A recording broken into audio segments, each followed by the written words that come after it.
उन्होंने सरकार से पत्र व्यवहार किया, कोई अनधिकृत काम नहीं किया।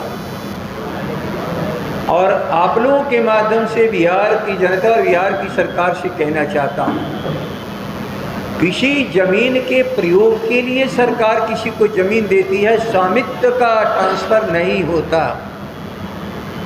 स्वामित्व सरकार के पास है और स्वामित्व का सारा कार्य देख रेख बिहार सरकार का राजस्व विभाग करता है।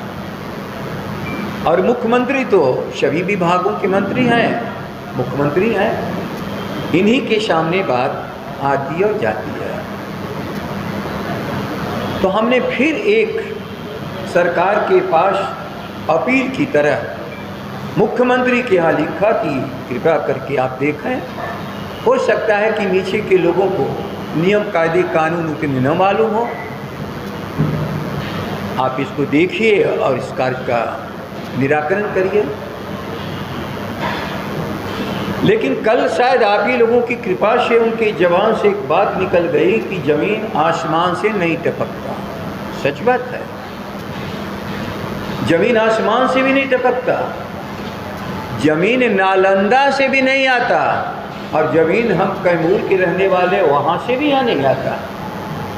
जमीन तो इस राजधानी में ही कहीं न कहीं व्यवस्था की जाएगी, चाहे वो दलों को मिलो, चाहे वो मंत्रियों को मिले, चाहे विधानसभा के सदस्यों को मिले, विधान परिषद के सदस्यों को मिले।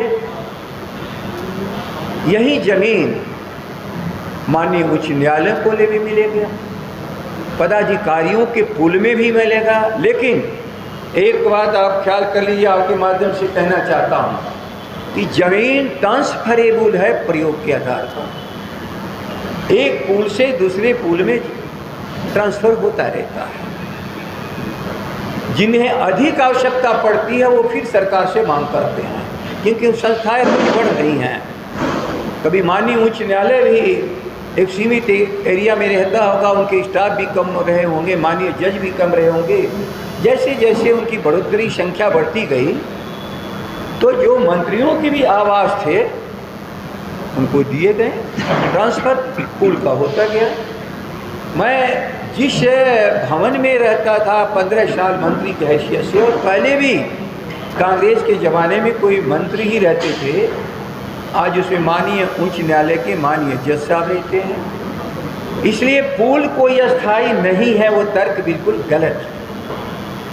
अब रहा जमीन नहीं देना, कोई तर्क, मैं मुख्यमंत्री से इतना ही चाहता हूँ कि कोई बहाना नहीं,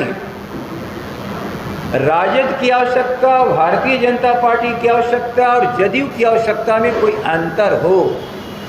मैं कोई विधायकों की संख्या में भी नहीं जा रहा हूँ, वो सरकार में लोग हैं तो हो सकता है कि उनके हाथ पैर बहुत लंबे हों, उनके लिए बहुत जगह की जरूरत पड़ेगी। लेकिन आप लोग भी अपने प्रोफेशनल वर्क के लिए वहाँ जाते होंगे इन कार्यालयों में, तो देखते होंगे कि कितना लंबा चौड़ा जगह है और वहाँ पर उनके लोगों को काम करने की सुविधा है। तो यदि उन्हें सुविधा के लिए उतनी आवश्यकता थी तो हम लोगों को भी कम स्थान में असुविधा होगी, उनको सोचना चाहिए था। लेकिन कल उनकी चेहरे की बनावट, चेहरे में बनावट और शब्दों में छल्लाहट हमने देखा, तो लोगों को भले मालूम हो या न हो, मैं जानता हूं कि उनका स्वभाव ही यही है। क्योंकि तर्कों के आधार पर, आवश्यकता के आधार पर उनका निर्णय होता ही नहीं।